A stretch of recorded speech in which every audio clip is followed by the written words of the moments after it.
So, good.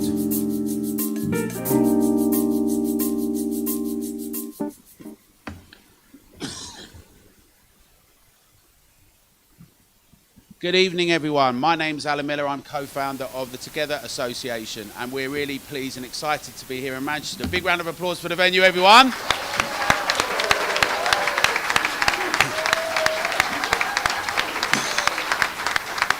We'd like to welcome all our friends around the world on Getter Live and on our platforms. This can also be seen at the JA Atherton in New Brighton, Dan Davis's great venue, live and around the world. So, without further ado, I am going to ask Daniel Zupko to come up. He's the regional ambassador for us in Manchester. Please give a round warm for Daniel.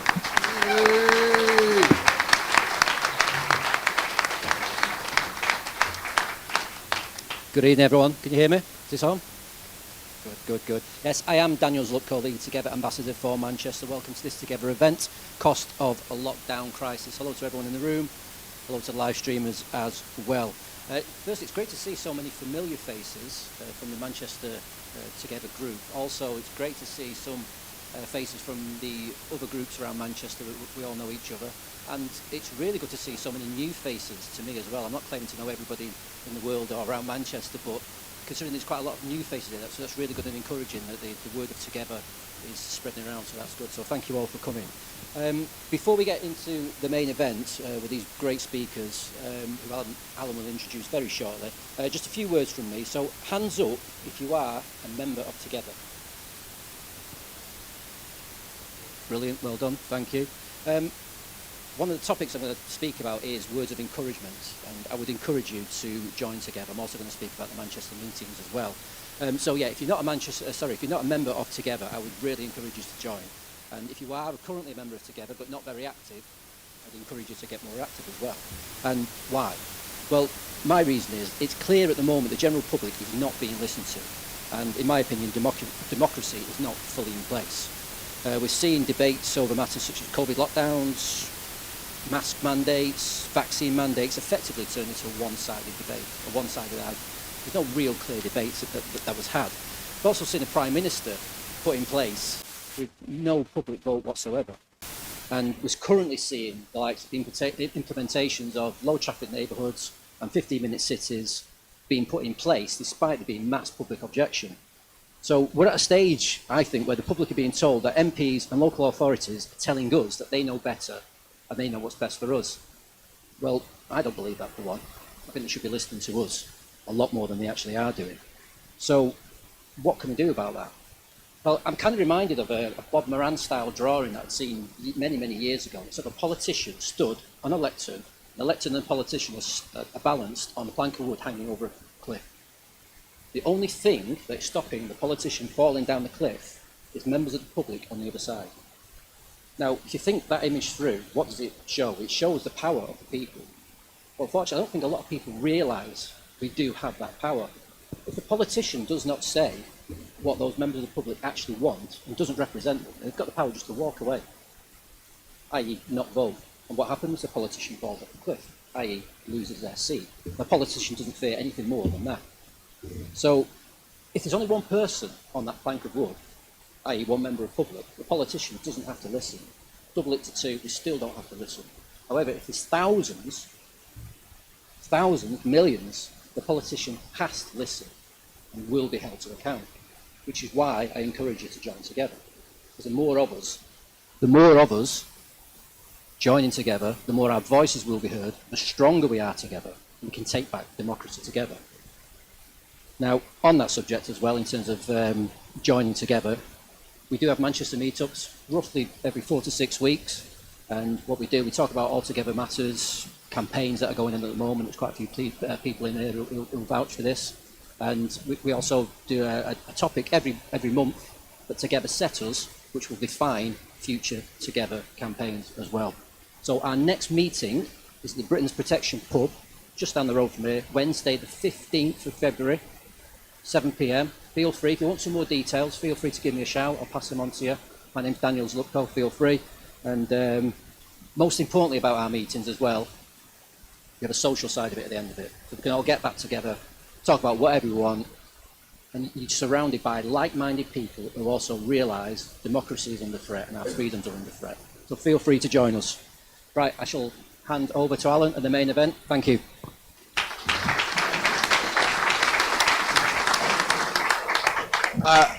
Thank you. So welcome everyone.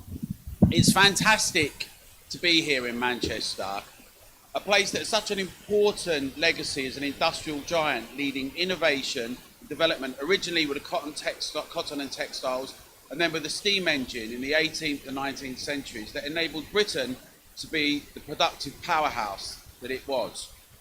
Innovation and creativity were vital components of those times, and it was with this in mind that this evening's discussion can be informed, I think. Namely, what has happened to some of that can-do approach and that dynamism. We want to say thank you to Joanne and the Mechanics Institute, an important historical building. In fact, it was the small Manchester Mechanics Institute was established here in 1824, entirely through private initiative and funds, to teach artisans the basic principles of science by part-time study.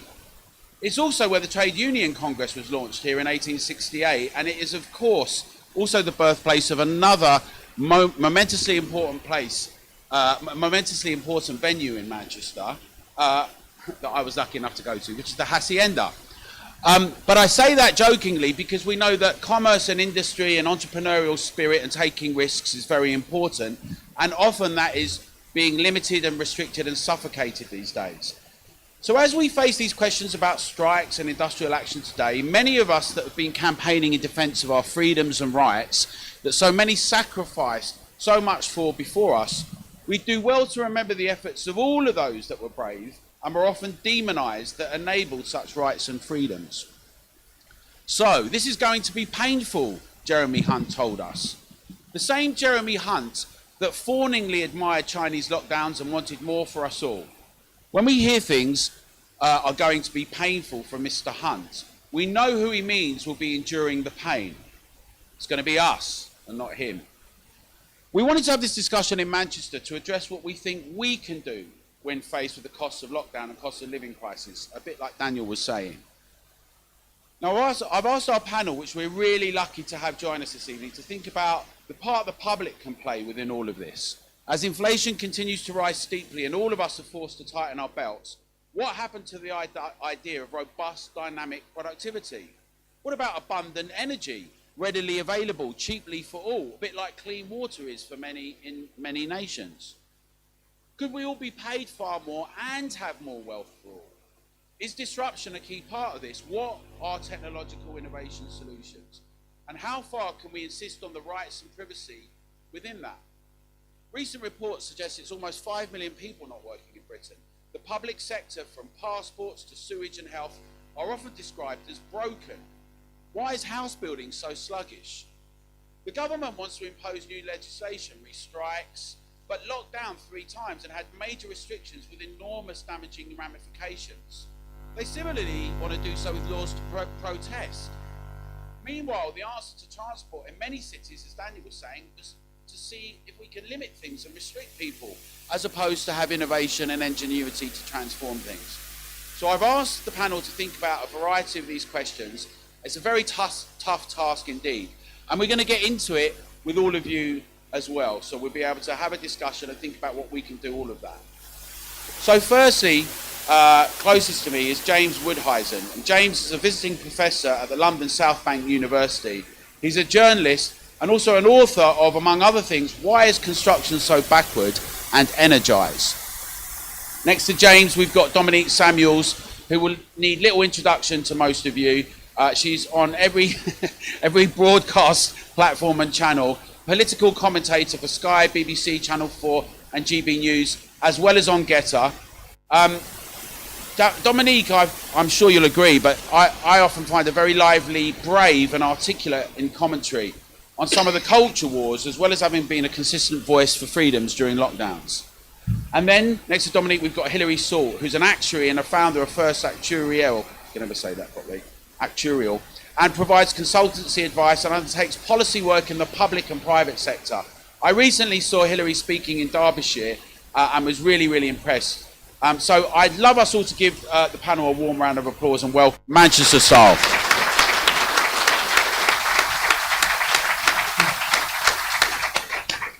So without further ado, I'm going to hand over to James. Thank you.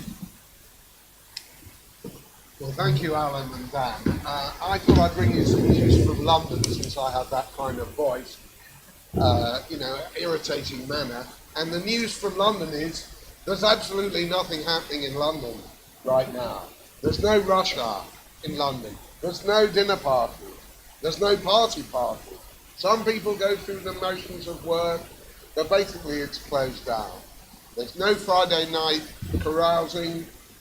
The hacienda is where it's at, and it's all very sad. So let me say that just in the title, people don't like to address the titles of meetings, but I do.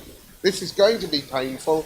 It already is, big time, in London, and I'm sure in Manchester as well. We are becalmed with a torpor that was really unrivaled in my historical experience, which, as you will know, is extremely long. When we're looking at the cost of the lockdown crisis, ladies and gentlemen, we understand, don't we, that the cost is not something you can subject to a bourgeois cost-benefit analysis. Nevertheless, if you look at the £261 billion that Rishi dispensed during lockdown, the PPE sums of £9 billion that didn't work, the £28 billion on track and test that didn't work, the furlough fraud, 8.7% of all the furlough money went to fraudsters, that's 5.3 billion. Before we rush to say there's no money and all the strike demands are irresponsible, unacceptable and unpayable, we have to understand, don't we, that the cost can't be measured only in pounds, but if you do want to measure it, the scale of waste and the scale of mess-ups is quite extraordinary. And they want us to forget all of that, ladies and gentlemen. They want us to just push it to one side and forget that they did all the things that they did. All of those charts, all of those false statistics, all of those podiums costing God knows how much money. They want us to forget all of that. And when we do talk about it, they want to say that it's a blip.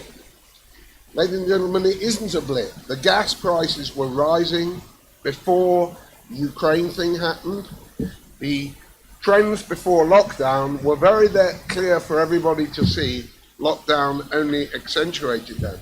You take the book Nudge, published in 2008, that was the whole basis for Ian Ferguson's To Light, that people could be pushed around the way the Chinese Communist Party likes it.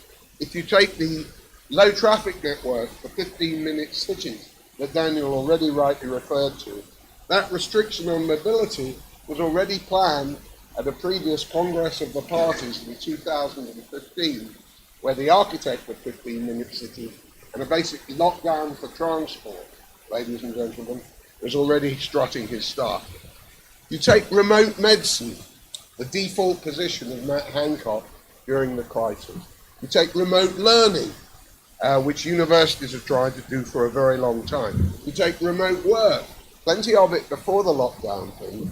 All of those things show that lockdown only accentuated some of the corrosive trends in British capitalism, and it did not invent them. It was not a blip. It only extrapolated in a very fierce manner what was already happening. You take the 4-day week, and London at the moment, it's a 4-day holiday all week. There's only 1 day a week that anybody shows up. And that, in fact, was pioneered by obscure Iceland between, I don't mean the store, I mean the country. 2015 to 19, they're already experimenting with a 4-day week. And, I once addressed the Royal Borough of Kensington and Chelsea, all these Tories, I'm sure there's some good Tories in the audience, I told them that a little old Russian guy I used to follow a bit, Leon Trotsky, he said the revolutionaries have to be the best workers. If you don't show up, you're going to get done by the management. If you slack, you're going to get done by the management. Now, I might not like the Protestant work ethic, everybody, but the fallout for me of the lockdown is nobody wants to do anything. Not the working class, we're still working away, but the middle class, the petty bourgeoisie, the NHS bureaucracy, the NHS trusts, all of them clinicians on 160,000 a year, they don't want to do anything. They've forgotten what Woody Allen said, that 95% of everything is just showing up. They don't want to show up. And that's something that we've got to fight, because we can be sure that unless we become the most active, loudest, and most vociferous, and most persuasive, that's the most important thing, opponents of the government, then Britain really will go even more to the dogs, because we can't look to these wasters with all their frittered away money and these technocrats to give us any kind of a future. What Dan said is right. The public has to come front and centre and start confronting these people in the way that Keir Starmer was confronted when he was asked, what is a woman? We need a few more of those googlies, really tough questions that we need to ask our politicians. And let me say, just to conclude, because I'm characteristically staying within my time frame, let me say that with your help, ladies and gentlemen, in energy, in transport, about working from home, about medicine, about all of these things, and in our rejection of all these modelers and their stupid charts, let me say that we will develop together, it's not just a physical struggle to get some of these people to listen to what we have to say, but we will together develop, ladies and gentlemen, a program that goes for the NHS, for medicine, for technology, for innovation, for research and development, which we never hear about, for laboratories, which we never hear about. We can develop a program that goes beyond next week's opinion poll. What a change that would be for British politics. That will not be quoted by YouGov, Ipsos, and say, all right, now we've got to do a ricochet rishi, turn back the politics. We were floating it, now we're going to withdraw it, because what happens is, another opinion poll comes out. No, we need a medium and long-term program to build all the things that the North needs, and also that the South and London and the South East need. There's plenty of deprivation there. So let's join together and work up our theory and our ideas, so we've got a persuasive alternative to these very boring Jeremy Hunt. Thank you so much.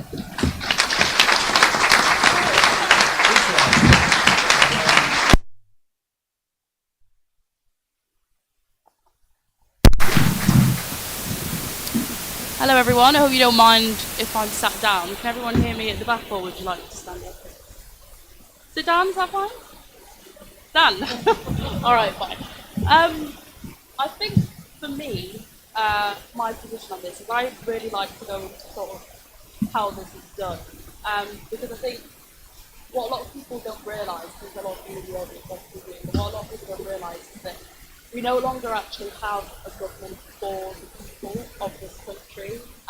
Both sides of the aisle are completely captured by global interests. And if you talk about this, you are rendered a conspiracy theorist, you're silenced, you're called crazy. But the reality is, our governments, and governments all around the world, they are tied to global organisations such as the World Economic Forum, such as the World Health Organization, such as the UN, and even NATO. That's an established organisation that many people plan for, but are largely behind the manufactured conflict we're now seeing in Ukraine. And our media plays a massive role in actually manufacturing a response. So we do this firstly by creating fear, and we saw that during the COVID pandemic, forcing people to wear masks when we know we don't need to wear masks, forcing people to vaccinate themselves against their will, and if you've got the vaccine, fine, but together we believe that people should not to subject themselves to taking a medical injection, and we're even seeing currently that that debate is still ongoing.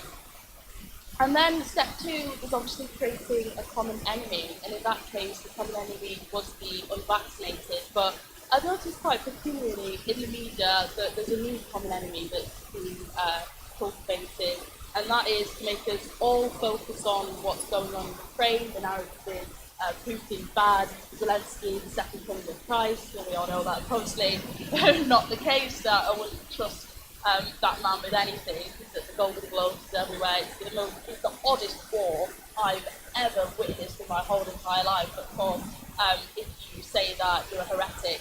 And even I think amongst the Conservatives in the room, more controversially, I think we have manufactured an enemy in terms of the strikers, particularly with the rail strikes. Now, you can agree or disagree with the money that a lot of these, rail workers are on, particularly the train workers, or even about the productivity in the NHS. I am not one to look at the NHS as sort of a religion, as so many people do in this country. You know, when we were banging our pots and pans outside the NHS, meanwhile we were sacking care workers for not taking the vaccine. However, I think we do have to be aware of how distraction tactics are actually used to stop us from actually focusing on the real issues. Even with this whole sort of chaos around Prince Harry, we're all talking about Prince Harry, so incensed about this guy that none of us know. Meanwhile, our government is sending 2.3 billion to Ukraine, suspending MPs for talking about the vaccine calling an anti-Semite, and importing people from all over the world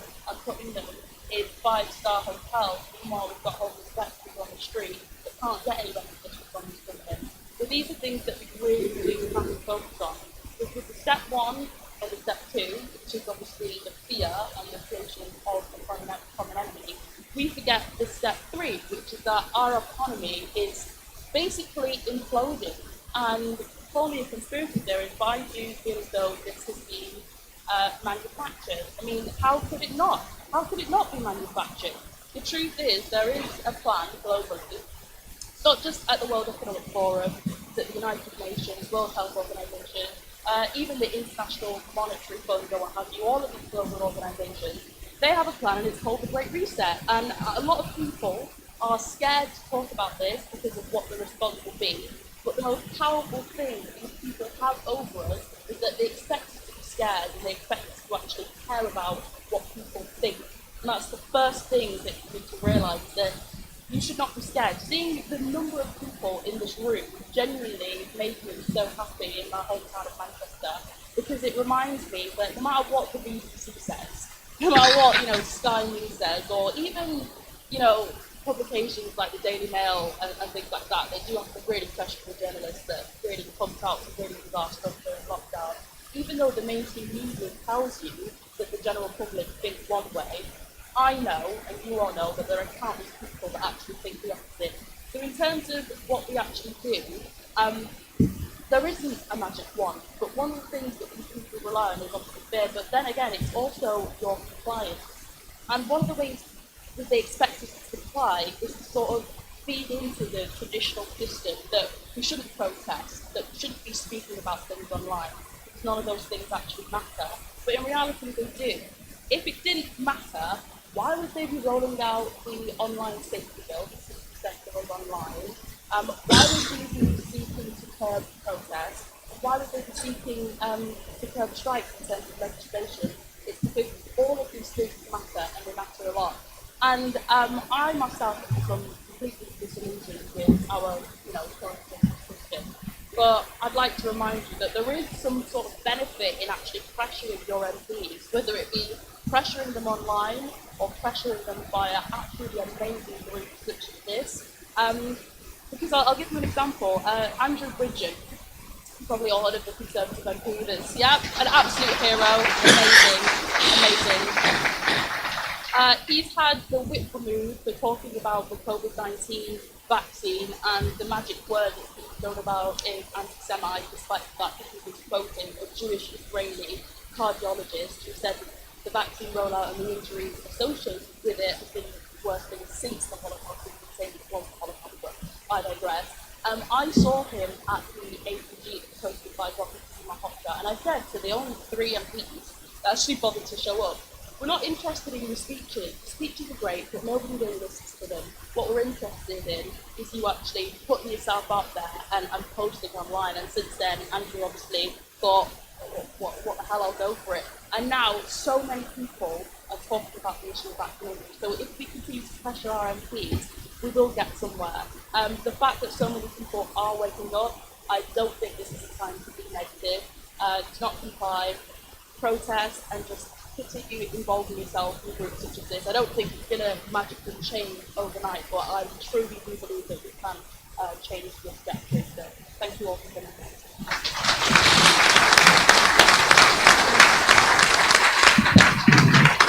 Thank you, Dominique.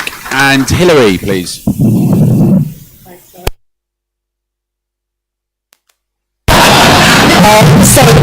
It does feel, doesn't it, that this winter of discontent is really taking hold now as the public service strikes spread across the UK, and the real cost of living crisis hits people, not just in things like fuel, but in things like the price of food and drink, 13% food inflation now.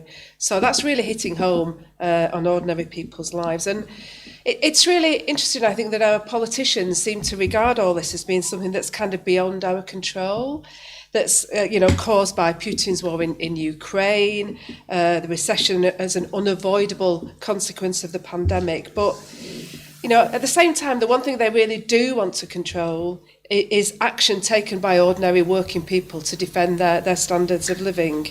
So Jeremy Hunt says, any action that risks permanently embedding high prices into our economy will only prolong the pain for everybody, stunting any prospect of economic recovery. And by that he means ordinary workers need to pay the price of the crisis by expecting less. Now, I don't think that's good enough, and I'm guessing most people here don't think that's good enough either. I think we need to explain better what's happening, why it's happening, to hold people to account, and to think about what effective action can we take to protect people against these painful measures being taken by government. So first of all, what's causing inflation? It's really hard, I think, not to be completely underawed by Andrew Bailey, the Governor of the Bank of England, saying that rising prices are caused by rising prices. Right, okay. And I think that kind of sense of impotence that's portrayed by all those people with their hands on the levers of power makes it quite hard to have any confidence that we really can change things. But I think we need to be really clear and hold people to account and say that, it's absolutely obvious that shutting economies off and on and off for 2 years, and with the threat of that hanging over us again, of course that's going to cause major disruption in the supply of goods. And we also need to factor in the fact that we've seen that massive expansion of quantitative easing led by the Independent Bank of England in the wake of the 2008 financial crisis. They pumped around £900 billion into banks under that programme, and that's not money that's been used to invest in new industry. It's money that's been used to bail out zombie banks, bail out zombie companies, and create an asset bubble that's currently exploding here and across the world. So it's those real world interventions, often led by experts rather than politicians, that really we need to lay the blame at their door. But I think we also need to take a much wider focus and say that the real problem for the UK is stagnant productivity growth. So if we today the assumption seems to be that it's got to be ordinary workers who pay for the crisis, from not just cuts in real wages, but by the fiscal drag of having fixed tax rates that mean that people pay more in their deductions from their pay packet. But but last time we had this kind of level of inflation back in the 1970s, 25% inflation peaked out then. And actually we saw a rise in the real disposable income of workers in that period. And the reason was because at that point we had a much better improvement in productivity. And the real problem that we have to tackle now is how to address that productivity puzzle. Massively increasing our productivity would mean that we could afford to pay wage rises that reflect those increases in costs of living. But British productivity has been flatlining since the start of this century. This isn't a new thing. This isn't a COVID thing. This isn't a Putin's war thing. And reviving productivity growth so that people produce more outcome from the same or less time is a real vital precondition for a kind of high-wage, high-skill economy that some people have argued for. But, whatever Liz Truss thinks, that isn't produced just by cutting taxation. So in order to kind of create that those new vibrant industries. We need to address that protracted decay we've seen in investment in British business, both in innovation and in new businesses. But also we need to accept that when we've seen big productivity growth in the past, it's not just because we've had new industries, it's because we've actually taken people out of those old, unproductive industries that are dragging down the UK economy now. We need to accept that some of those zombie companies have to go. And part of that whole debate has to be, how do we rebuild our infrastructure? How do we rebuild transport and utilities? And I think the first part of that, the answer to that, is energy. People have mentioned energy already. We need cheap and secure energy. And that is not beyond our reach. We can do that by British-owned and built nuclear power. We can do it by fracking, and we can do it by accepting that in the short term we have to accept that fossil fuels will remain part of our energy strategy. Renewables and hydrogen will be part of it, but they can't be the whole answer. So if you're going to invent all that change in society, you're going to push through all that change, you need an open and democratic discussion about it with the British people. You can't push this down from the top. You also actually can't, I think, build it organically from the bottom, because it needs both planning and it needs buy-in. And I always think that, when people raise that really stupid question, name one thing that Brexit has achieved. And my first answer to that is always that it has revealed how shallow, inadequate and cowardly our politicians are. And how politics itself has been hollowed out, and we need to reinvent that. We need to reinvigorate democracy, and we need to re-engage the swathes of politically homeless.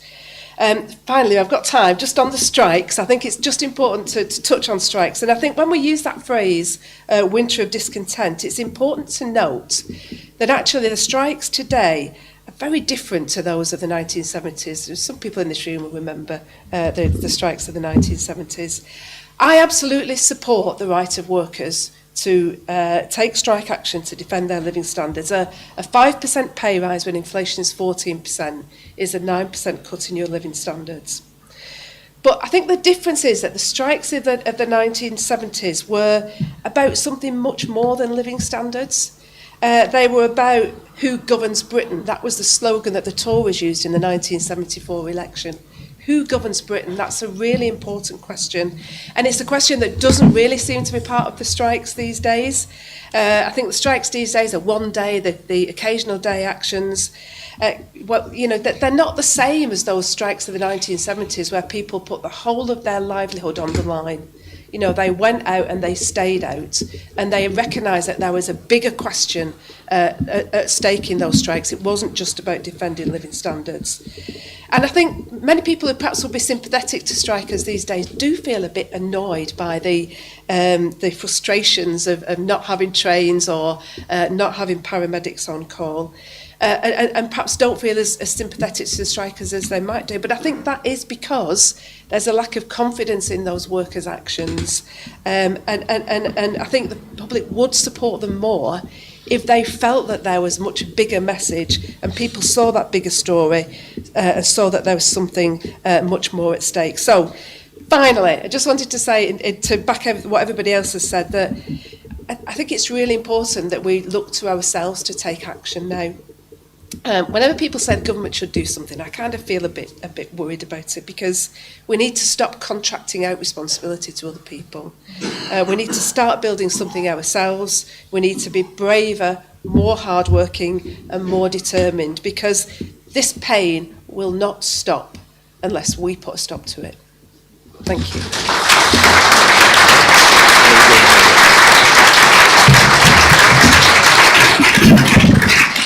Thank you for those excellent introductions. So I suppose I want to come to this idea that it sort of touches both on what you were saying, Dominique, and what you were saying, Hilary. But Hilary, it sounds like what you are calling for is a national debate, but where not just a debate, but where the public is at the heart of it, about a whole range of things like infrastructure, energy, housing policy, all of those things.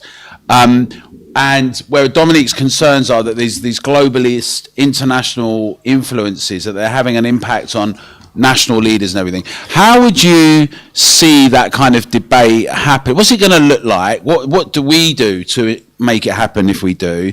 And is it a counter to what some of Dominique's concerns? Firstly to you, Hilary. Yeah, so I mean, I think some of those things are going on. So I know we've got some guys here from politics in pubs, you know, and that I think lots of those little things are springing up. And people are starting to get involved in those debates locally, and those debates with different organisations, lots of different organisations. The challenge, I think, is how do you join all those things up? Because it feels to me there's lots of disparate things going on here, there and everywhere. And how you build something that actually doesn't require everybody to agree with everything, but does say that there are certain principles that we need to build and organise around. That, to me, is the challenge. Because I actually think when you start talking to people and really, you know, it's no surprise that people, when they can't see what's going on, come up with all kinds of odd theories about what might be going on. I think that's a good thing because it shows they care and they want to understand. But I always think the more we talk, the more we examine ideas, the more we challenge ideas, the more we get to the right answer. And it's really how do we do that I think is the challenge. Thank you. I think when you were talking about that, the sort of thing that came to mind was almost like a bit of a town hall type scenario. You could do it sort of, not really a protest, but sort of like a march where, you know, so many people from these sorts of groups are in the centre of Manchester. When you're walking around Manchester, you see groups handing out flyers, talking to people, and really just trying to connect with members of the public to get more people sort of cotton on to what's actually going on. So I think actually being visible out in the real world as a collective is a real signal, because the internet is important, I will say. A lot of people look at the internet as sort of a vice of you know, my generation. I'm Generation Z and all the younger groups, but the internet is a weapon, actually, that is being routinely used against us. So the sooner that people actually understand the internet and how powerful it is, the better, because a lot of older people don't really know how it works, think it's a bit silly, but it's a very, very powerful weapon. If it wasn't a powerful weapon, then obviously they wouldn't be seeking to control it. So those two things, being visible, but also really understanding the internet, using it and recognising its power, because you can, you know, not only connect with people in this country, but also connect with people globally as well, to sort of create that collective consciousness, being against this sort of globalist agenda that, you know, is coming thick and fast, and it's going to get worse over these next few years. So I think we just have to be aware of that, remain positive, and just be visible, I would say. Thank you. James, you talked a lot about the different sectors and the areas that were have been impacted, and also about the spend, the sort of magic money tree, let's say, but there was the ability to spend money when people made a decision to do that, and how much it was. Hilary calls it a protracted decay over the century. I'm wondering to what extent just saying we need something is enough. You know, I think you used the term zombie companies and quantitative easing that was used after the last global slump. To what's needed in your opinion? What's the relationship between what the public can do and the whole idea of saying, right, we're going to have proper R&D, proper investment? What does that look like? And I've noticed just that Mick Lynch was saying that he's never going to accept driverless trains. And I wonder why you couldn't have a situation where you had a transformative system of investment and development where people are retrained and that type of thing. But how do you see the public within all of this in terms of these kind of big things like investment, development, what it's going to mean? You know, how do you see that? Well, it's very interesting, Alan. You've anticipated some research that I've done on my train that was 40 minutes late. And that is this, that if we want a new normal, our kind of normal, not their kind of normal, we can't pretend, can we, whatever position we take on strikes, we can't pretend that the rail workers or even the health workers are on anything other than a hiding to nothing if they hang around with a few banners and half a copy of a wet socialist worker out in front of a strike venue and think that that's going to win a strike for the working class in the 21st century. You know, it was a bit boring back in the 70s, if you were alive at the time, and it's very boring now. You know, it's not going to win anything. Now, underneath all of that is a complacency, not just about the internet, or what I think you're quite right to say, is, Dominique, about visibility in the real world, not just the virtual world, right? Completely right about that. But what we don't get from the RMT, and I like Mick Lynch's drubbing of Channel 4. I'll pay any money to see him put their news people down. It's great. I like his position on Brexit. But we also know that Mick Lynch favoured severe police action on masks and lockdowns on the railways. And we also know, don't we, that when it comes to exactly this discussion that Hilary rightly raises about productivity, I've yet to see an information graphic from the RMT in 2023 arguing against one-man operation. I've yet to see from them what I've learned, which is that according to Network Rail plans, they want to cut the number of routine maintenance work done on the railways by 50%, getting rid of 2,500 jobs, right? Now, it may be safe, like one-man train operation might be safe. But where are the animations, ladies and gentlemen? Where's the information graphics? Where's the numbers? Where's the persuasive power that could say, we are willing to raise productivity, we want to have retrained people, we want all these guards cleaning out the loos to be working on train software and all the rest of it for a robotized train service that's really great. We don't hear that from Mick Lynch. In fact, the only piece of good news I saw recently about that, and it's only one sector, is that Andy Burnham and Nicola Sturgeon are now arguing for a bit of a train service going up to Scotland. Well, what a revolutionary prospect. I mean, honestly, can you imagine crossing the border by the railways, you know?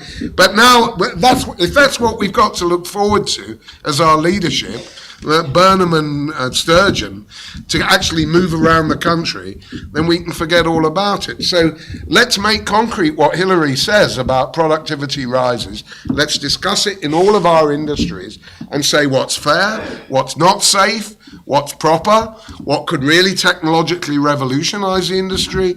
And that way I'll be up here next time on time rather than 40 minutes late, which is what Britain is becoming. So I want to take this a little further though, right? So let's talk about the government and any opposition or anyone, or even ourselves. What we've seen in space travel is that there was an end to it. And then some entrepreneurs came along and did perhaps some of the things that NASA and the state were not prepared to do, or they used some of their technology, they used innovation. Now, people may like or not like what's being done about that, but I think that there's been an exciting discussion, like with travel, bullet trains, different possibilities, the idea that anything's possible if we can innovate and transform things. And yet, what's the relationship there as you see it then, Hilary, right? If you've been you put your finger on a number of issues about the problems in the economy with a lack of productivity. To take James' point and Dominique saying, you know, you get out there, you talk, how would you see us? Would it be like a manifesto, put pressure on the leaders? Or say, not to put words in your mouth, but if you're not able to do it, get out of the way. I mean, how do you then encourage and inspire that kind of approach to productivity? And, you know, considering it hasn't been around for quite a while. Yeah, so I think there's, to me, when you look at where might innovation come from, it feels to me that there's three sectors in the UK that can really motor that forward. One is our universities and our further education colleges. And I think, you know, they have been captured not just by the whole culture wars issues, but also by a focus on turning out people to get jobs. And I think reinventing the whole innovative spark in our universities and the need to research and and push that research forward is key to that. And I actually think there are a lot of people in our universities who are keen to do that. And I think, you know, just as Dominique said, being visible in those sectors as well, and talking to those people is part of what we need to do. Government has to be involved in this. You know, I think when you look at any of the big infrastructure projects, the private sector cannot do it on its own. It needs government to be involved. So we need to find ways in which we can build those kind of structures that allow government and universities to work together, and also work with the private sector. And it kind of worries me nowadays that all these kind of areas are they're very kind of sectarian. They kind of almost don't work together, don't talk to each other. And I think, you know, there's an extent to which businesses, private sector businesses, employers need to step up to the mark in innovation, in training, in investing in the future. And instead, so many of our businesses are just interested in very short-term focused, you know, how do we turn a profit today? And I think there are debates we can have around things like the way in which businesses are owned, the way in which our taxation system works, all those kind of things that sound very boring and dull.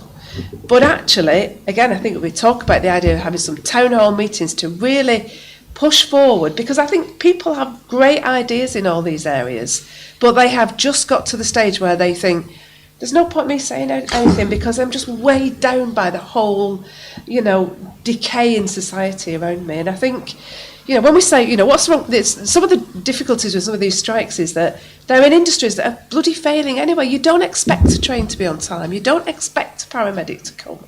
And that's why, you know, the strikes are less effective than they might be. Let's just almost, you know, let's talk everything up in the air and start having those conversations about how we rebuild that creativity. As Alan says, if you look in the Northwest in particular, we have changed society in the past, and we can do that again. Dominique, one of the things that people often talk about young people today as though they're either overly inflating them or being really patronising, so that, but often like they're all snowflakes or whatever. I did read a very worrying statistic that 1 in 10 young people now think that they don't think they may ever want to work. What do you think?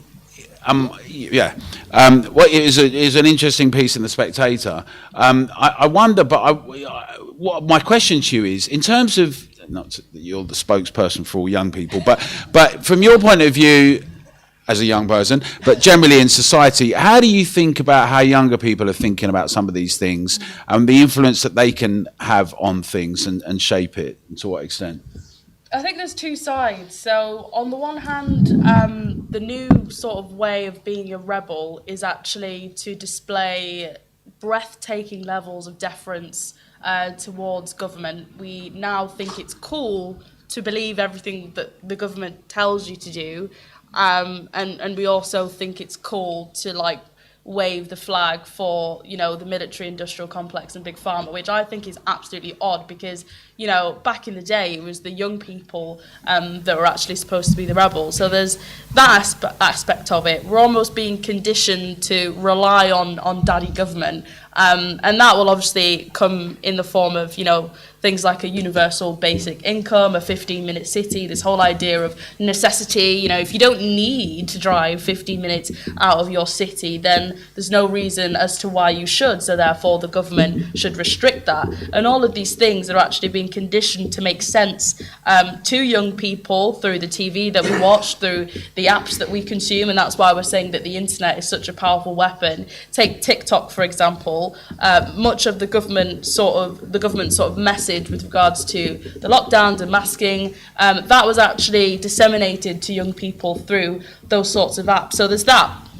But then on the positive side, there is sort of an era of young people that know that the internet is the future and have sought to sort of monetize that in a way. So I think you could look at it from two sides about the not wanting to work, because I think the future is the entrepreneurs, the creatives, those that understand that things are going to be extremely digitalised in the future. So in some way we're going to have to work that to our advantage and actually have control over it, rather than allowing, you know, your big government and your massive corporations to control it. So I think it's about sort of having to adapt in a way that is people-powered and not allowing the governments from above to have control over it. So it's a difficult one. I think that the only thing we can do is to sort of shift the narrative, because all of the people my age, we're getting our information from, as I keep sort of hammering on about, the internet. And I think the idea that universities are the future, I think that's rubbish now, because I think these institutions have become sort of almost like brainwashing institutions, where people are just being conditioned to have this sort of hive mind and not really question the narrative. So to all the people that have children, this might be controversial, but the idea that you have to go to university, I think nowadays is a big no-no, because I think it's an affront to actually free thinking, in my view.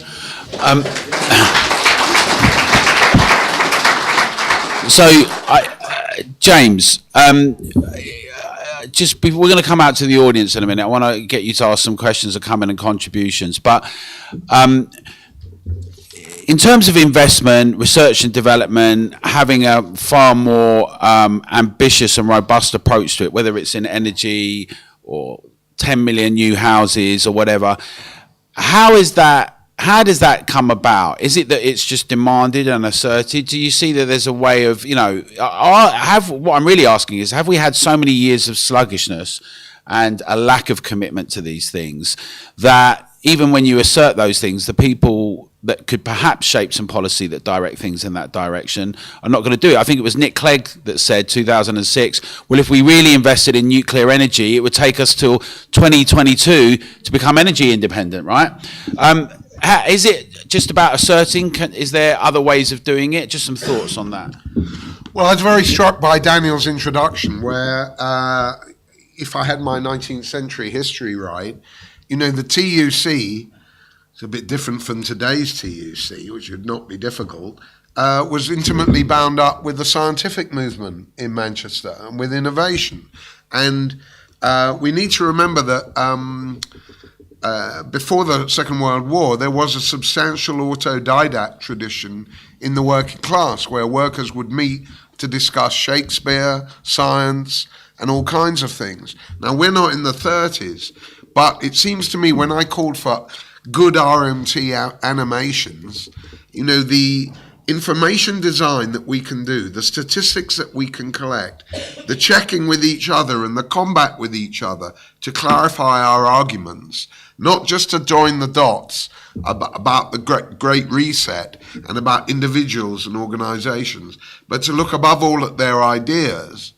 I think if we do that, then we can actually put forward a program that can gain popular support. So, you know, when I wrote a book about energy, it wasn't called The Future of Energy. It was called Energize, about energizing the population to have the numbers, to have the arguments, to have the scientific background. I nearly said the science, which is a terrible thing. No, let's not have that. But the scientific background, you know, where you can really argue for things. Now, it's time we did that. These are not narrowly scientific and technological questions. When you say that the intermittency of a wind turbine is such that they can only be on about 40% of the time, that's political, guys. That's important, because it's the difference between Manchester actually having a power cut or you being able to walk the streets at night. That's important where I come from. It's important for women, it's important for old people, it's important for me getting here from the station. I want the lights to be on, and I know they won't be on with wind turbines. So now lots of people may rush in now and say, yeah, but you know, they took 40% or 60% of our electricity last week. That was last week, folks, right? So we need to be able to anticipate those counter-arguments and beat them. And that's something that's not very English, folks, right? We don't like that Descartes stuff, Hegel, arguments, ideas, combat. It's down the pub for us. But, we still need to go down the pub, but it's a time to think about a bit more broadly and a bit more scientifically and more vividly so that we can get these arguments across. I'll just finish, Alan. I'm just doing my homework, right? The way they're going to raise productivity on the railways, was it something I said, lady? No? The way they're going to raise it is they're going to have what used to be route availability 10, which means that you could take 25.4 tonnes on a piece of railway. They're going to lower it so you can only take 22.8 tonnes and we're still going to be fine, right? So all the bridges and the rails and so on, they're going to be derated. So basically we can go across this bridge and it won't have to be reinforced because we can get away with it maintenance free, and it doesn't matter if the load's something that we can't bear. We can only rate it at 22 tonnes rather than 24. That's the way forward for productivity in this country. That's the way to get to Scotland. Sweat the asset, right? And if it happens to go down in the Tay Bridge disaster all over again, tough. The Tories weren't there, and Sir Keir wasn't there. It's not their fault. They're not responsible. We're responsible, right? No. If we can get tough like that, then we'll really have them cowering in the aisles, and that's what we need. Okay. I'm going to come out to some questions. We're going to have someone, either Daniel or someone up with a mic. I'm going to ask first, I've asked Emma Kenny, who will be well known to many people in Manchester, to come and say some words just on her reflections on, she was very vocal against lockdowns and the cost of lockdown crisis. So we have a little bit of Manchester live for Emma. Should have made an effort with what I wore, really, shouldn't I?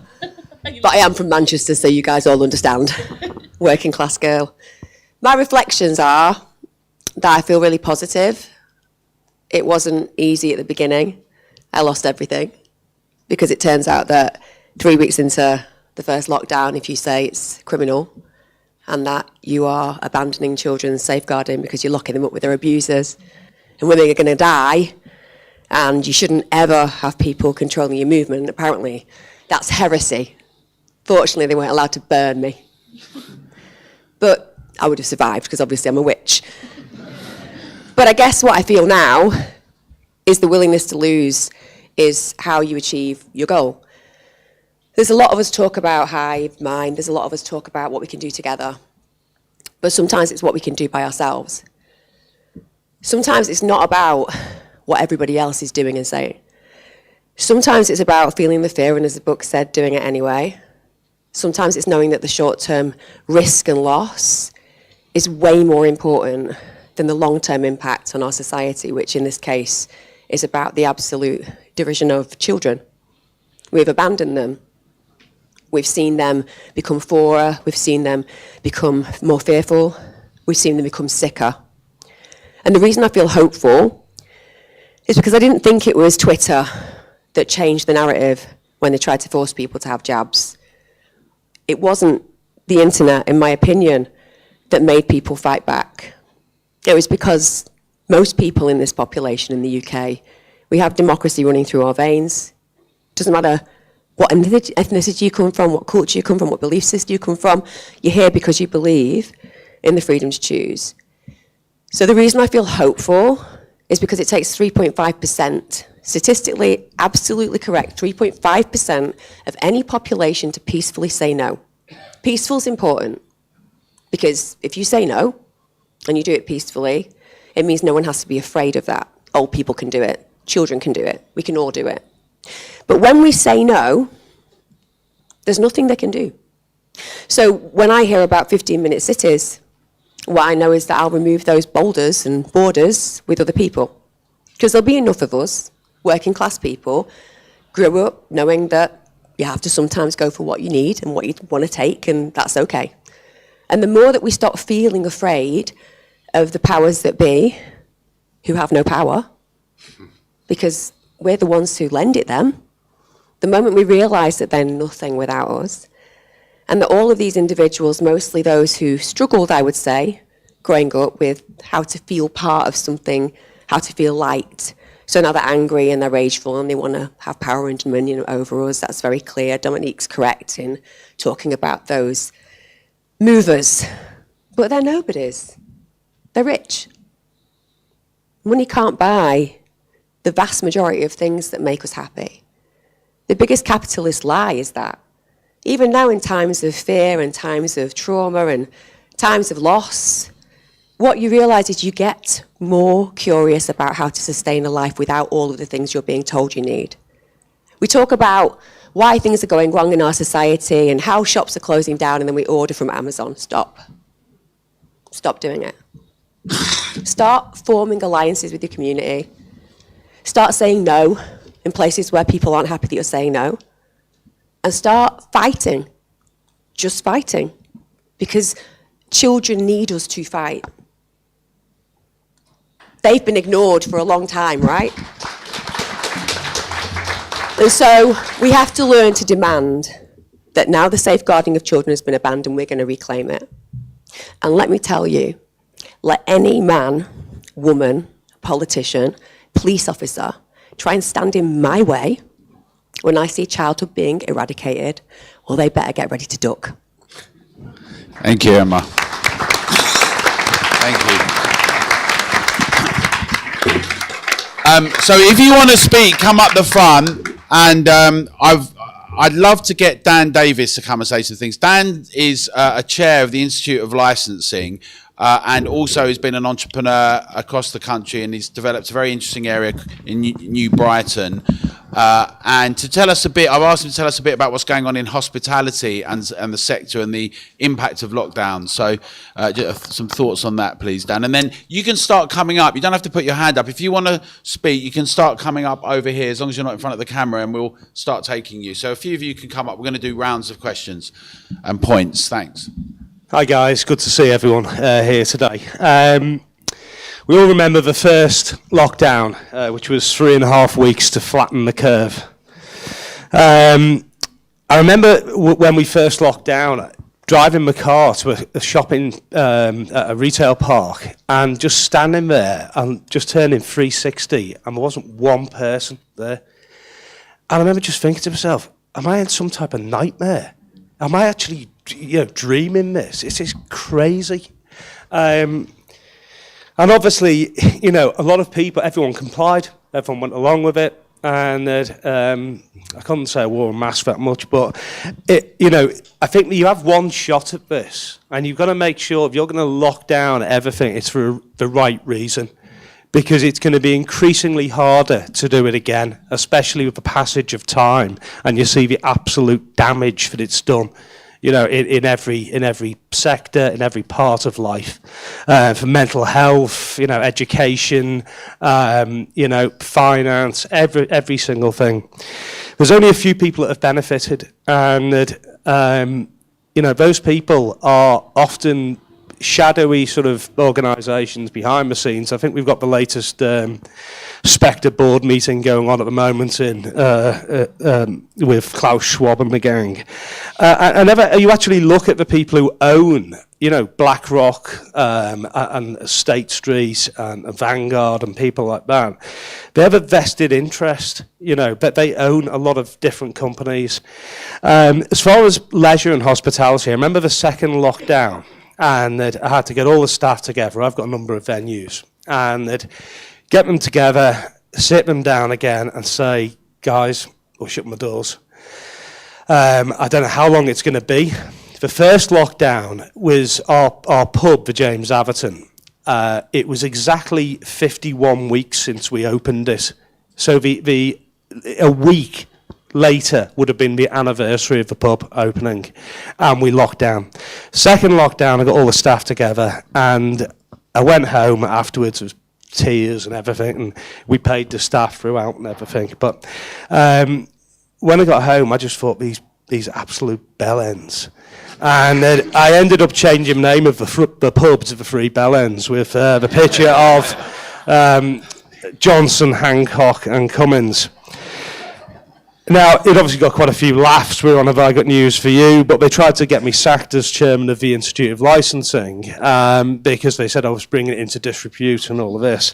And then you notice the shadow bans and things like this. And that's when it really dawned on me. I thought, wow, we're really in, are we in, a democracy anymore?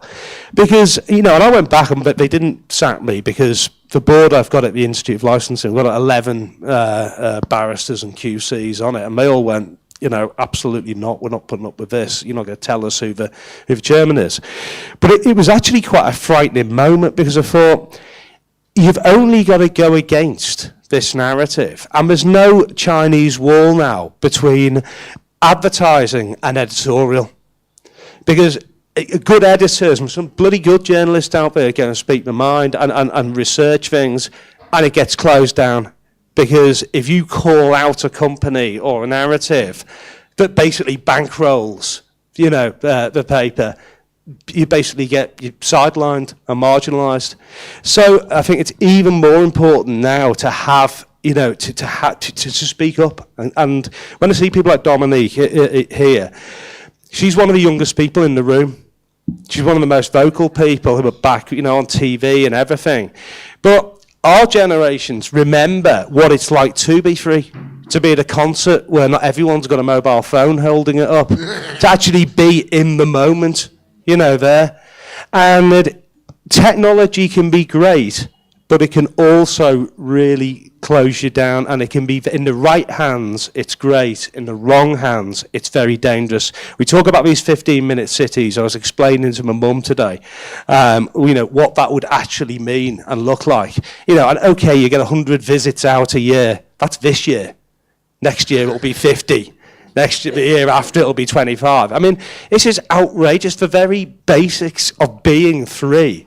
Where I live, it's New Brighton, which is just over the walls from Liverpool. Now, you might get up and say, weather's nice, I fancy going to Wales, North Wales for the day or something. All of these sort of things, it'll affect hospitality hugely. Hospitality's been battered over the last few years anyway with lockdowns and everything, the cost of living that's going on. And also, it's the hangover from the lockdowns. How many places now only accept card? To start with, it was hiding behind a plastic shield, and you had to pass your card over, put your card in the machine. Now it's like, we want to stay having card. Get rid of cash. That's another bad move, and this Orwellian oversight that they will have. Rabbiting on a bit too much, but these are the sort of things that really are pissing me off at the moment. And anyway, I'll pass you over. I just want to say as well, I would encourage everyone to visit. We actually did an event there in New Brighton, and Dan's got a number of venues, and he's absolutely demonstrated what urban inner city. They use this word all the time, regeneration, but what it really is when you put commitment behind it and you transform an area. We don't see enough councils even thinking about that with private enterprise, and he's done it there. And we had this incredible event where about 500 people showed up. It was slightly terrifying at moments, but it was brilliant. So I'd encourage you all to go over there, and a big shout out to everyone at the James Atherton who's watching now.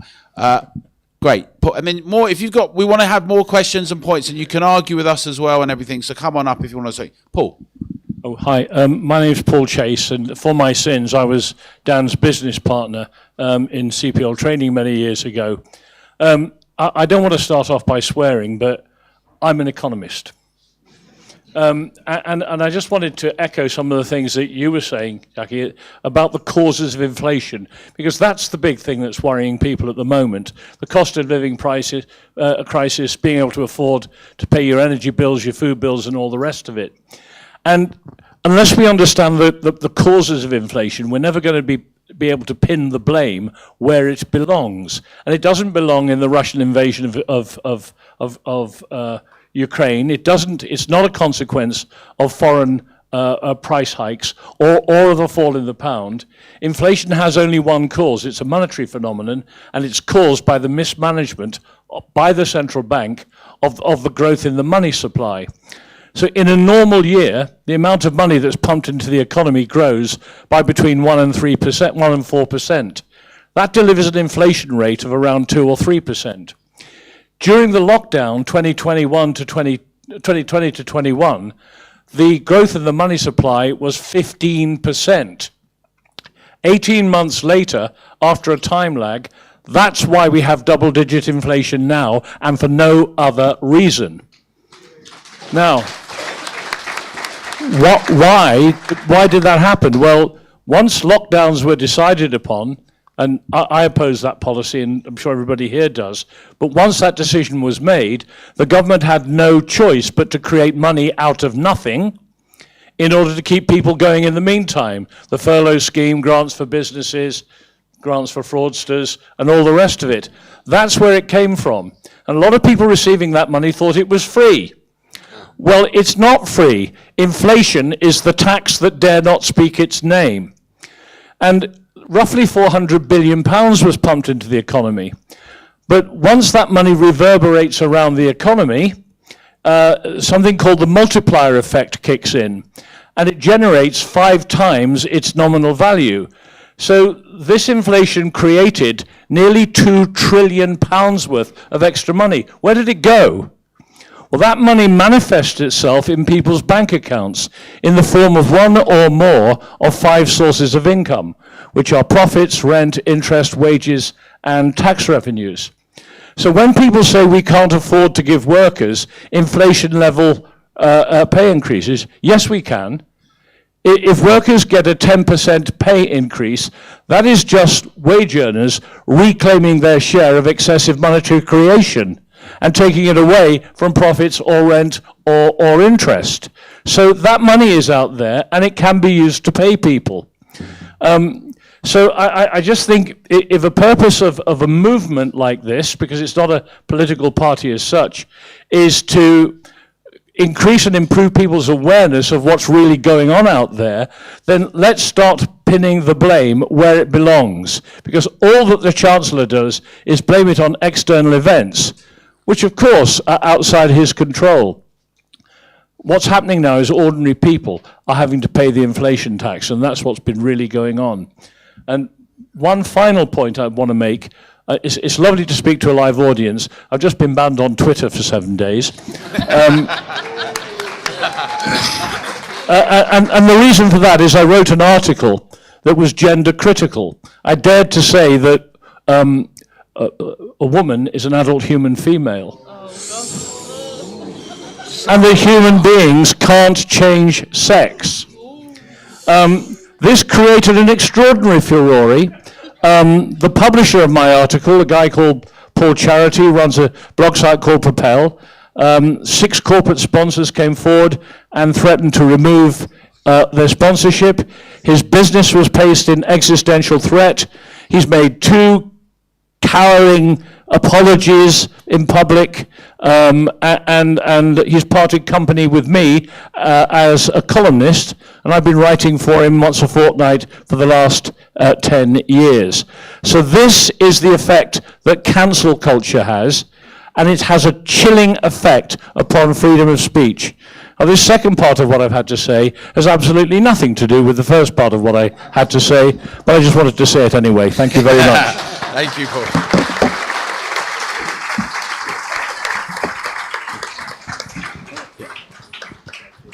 Hello, everyone.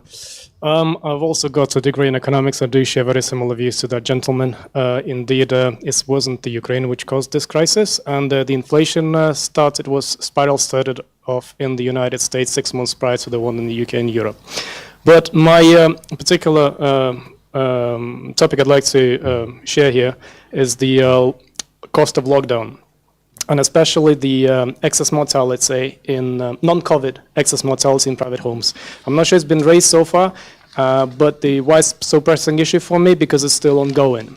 Just to remind people that from March 2020 up until now, I think over 100,000 people died from non-COVID at home. And that's official statistics. That's on ONS. I can give you the link to the ONS report which covers it. But I know that the ruling parties are not going to be doing anything about it because they're not doing anything about COVID or whatever. So this is the question. it's important because it's still going. If you want to put it in a perspective, that's like Grenfell happening every single day, or probably, I'm not sure how it compares to people crossing the channel, but probably like for like, yeah? So I'm just wondering, it hasn't been mentioned, but I know up to this day, I think 100 people every day are dying prematurely, and this trend was set off in March 2020. Great. Yeah. Thank you very much. So much. I would like to know what's your opinion. What people think, yeah, what people think on that. Thank you. The gentleman behind, yeah, we're going to take you guys, and then we'll come back out. Hiya, my name's Steve. It was a question that really kind of rings with all the presenters today, because you've all kind of touched on it in different ways, and it's around really the whole ability that we've got to change things. There's only two ways of doing it. One is within the existing political system as it stands, and one is by completely wholesale rejigging that system to something more representative. The second one probably being a lot harder to organise than the first one. And there was some discussion about all the small groups that we're seeing actively now that have become aware in the last 3 years, I'll use that word, aware, and want to see changes, but they are a small voice at the moment. We'd like to get the 3%, but we haven't got the 3% yet. The 3% might well be there. It just doesn't have the voice yet. So if we're going to change things within the existing system, again, there's kind of two ways of doing that. One is to get into the existing system within an existing party and change within. But realistically, would that ever happen? Because if you enter the existing system, the existing two parties, you will be censored.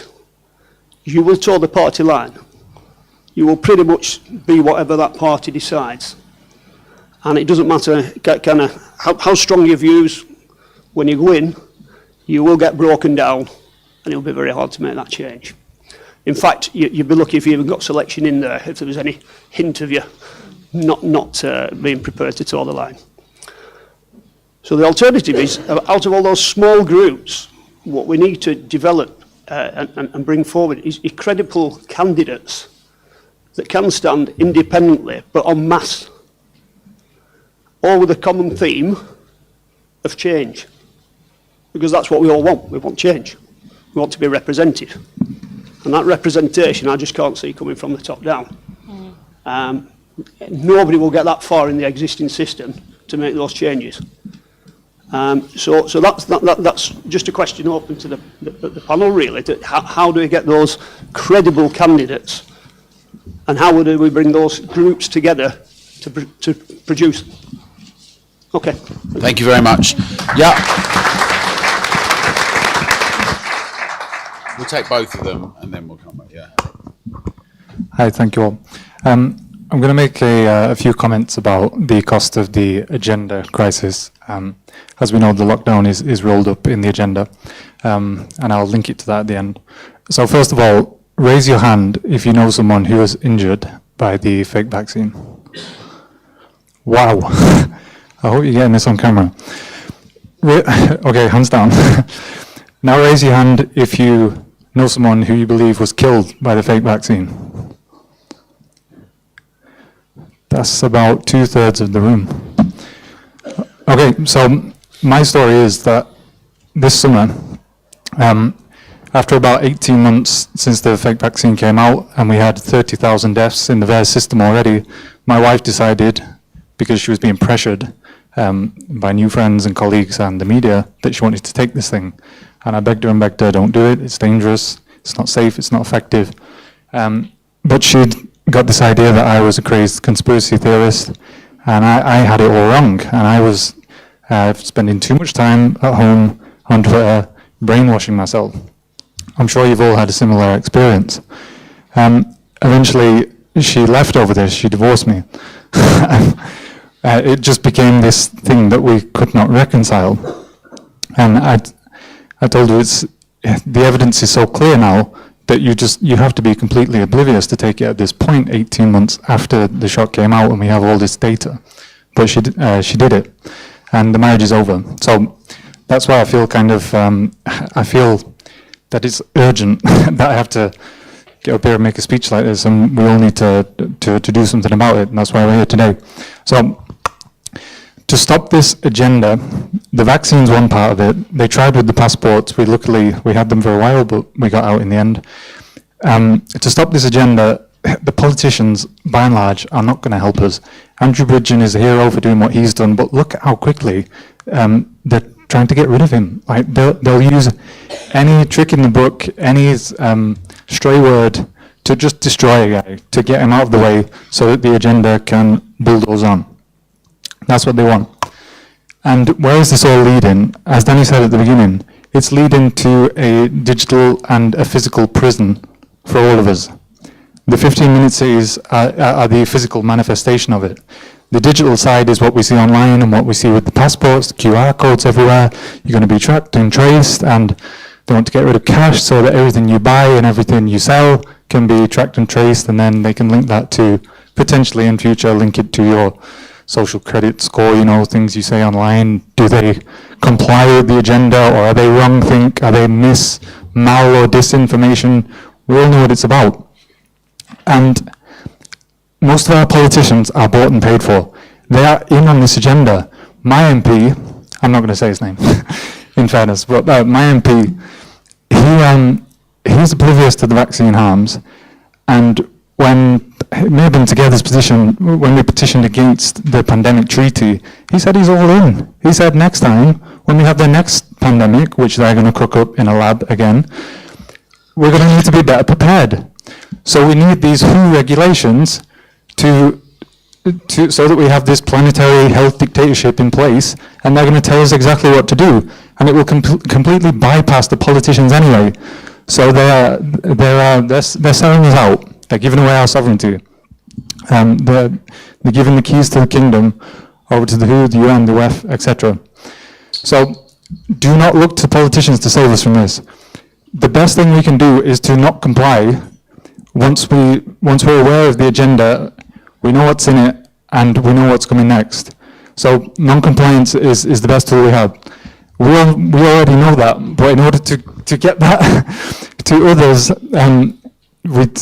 we're going to need to get online, speak to people in person, just talk about this as much as possible. And when your friends laugh at you, when your colleagues laugh at you, when you're trying to tell them about the agenda, just keep going. I also have a brother who hasn't spoke to me in 2 years, and he says he won't speak to me because I'm a far-right, neo-Nazi, crazed, anti-vax conspiracy theorist. People have been brainwashed on the other side. They're completely brainwashed because we're in a fifth-generation information war. Yes. So please, everyone, get online, speak to everyone you know, use cash, and stop. We need to stop three things: CBDC, social credit, and digital ID. Once they have those three things in place, that's the digital prison, and that's freedom over. Thank you very much. Thank you.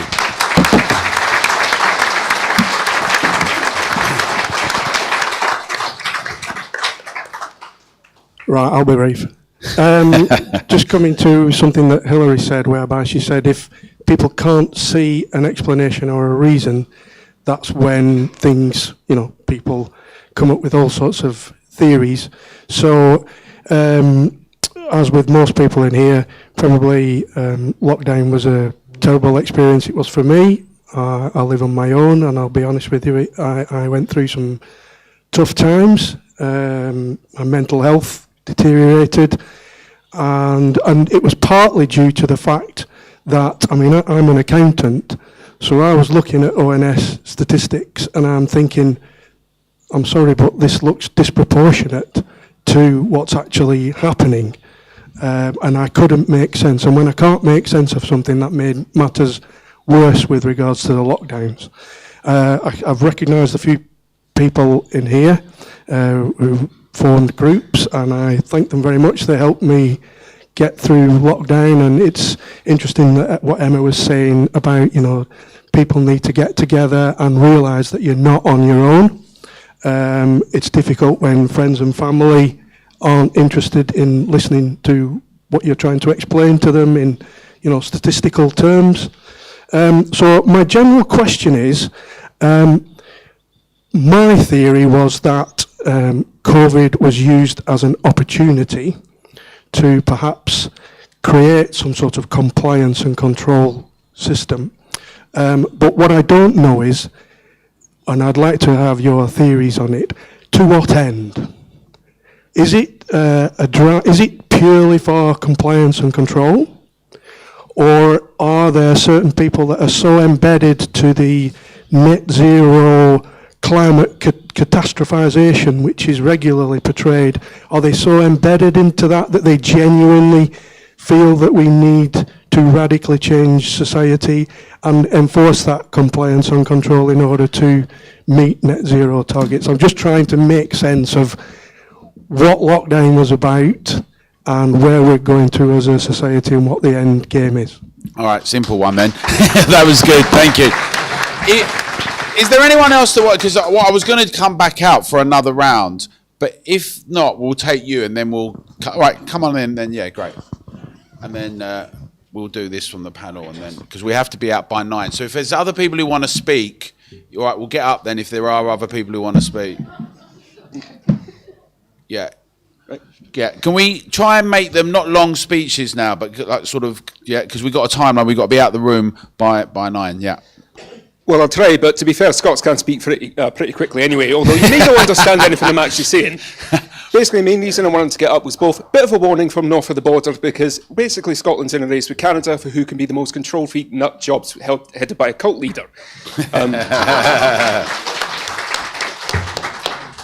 I lived in Scotland during the lockdown. The first chance I got, I left, primarily because, as you might have seen in the news, Sturgeon's brought the mask mandate back. She made the emergency powers permanent, so anytime they want, they can do whatever they need. And you may have also heard about the hate speech bill in Scotland, where if you made a joke about goths in your own home, someone finds out about it, thinks a goth will be offended, you're nicked for hate crime.